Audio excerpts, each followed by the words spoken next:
reignite. KTVU's Zak Sos did a good job of sharing some of that scenario. You were in the Eaton Fire area earlier this morning, and here you are again with, burned wreckage behind you. Yeah, and what's difficult now is that some people are finally being allowed back to their homes, or in some cases, back to what's left of their home.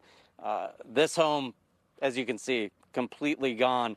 I spoke with the homeowner just a short while ago, and it's difficult because they're coming here and they've lost everything. The only thing that this woman I spoke to could find was, a few kind of knickknacks, a few small antiques that she had saved. She found them in the rubble.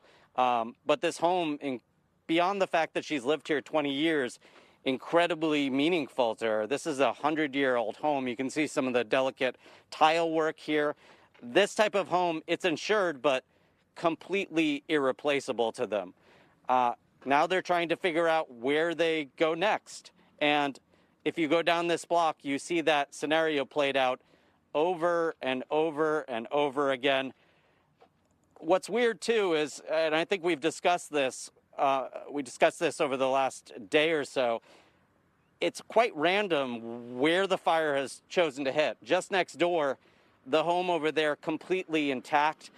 In many cases, it really comes down to where these embers landed. And with these firefighters so stretched thin, in many cases, they really they couldn't get to these homes quick enough. As you can see over there, the Otts, they had to leave within a matter of minutes. So this truck, their truck completely gone. They're luckily now staying with a family member. Others are staying in hotels. Some people choosing to stay in Airbnbs, their evacuation shelters.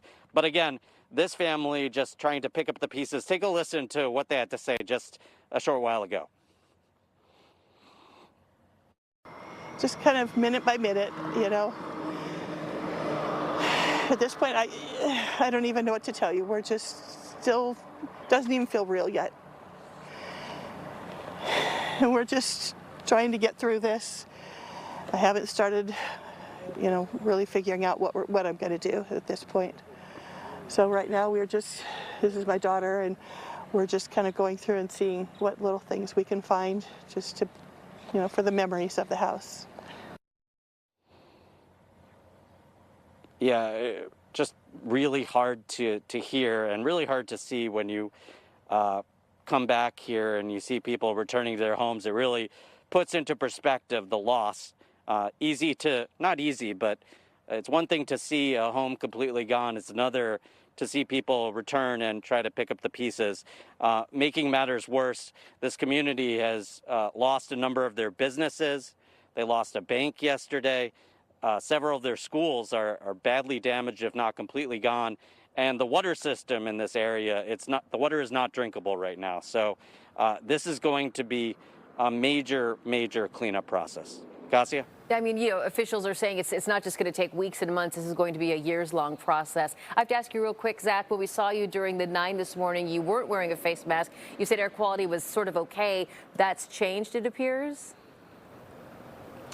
It kind of depends on where you are. We've gotten a little bit closer to some more smoldering fires, and to some extent, it also depends on what's going on with the remnants of some of these fires.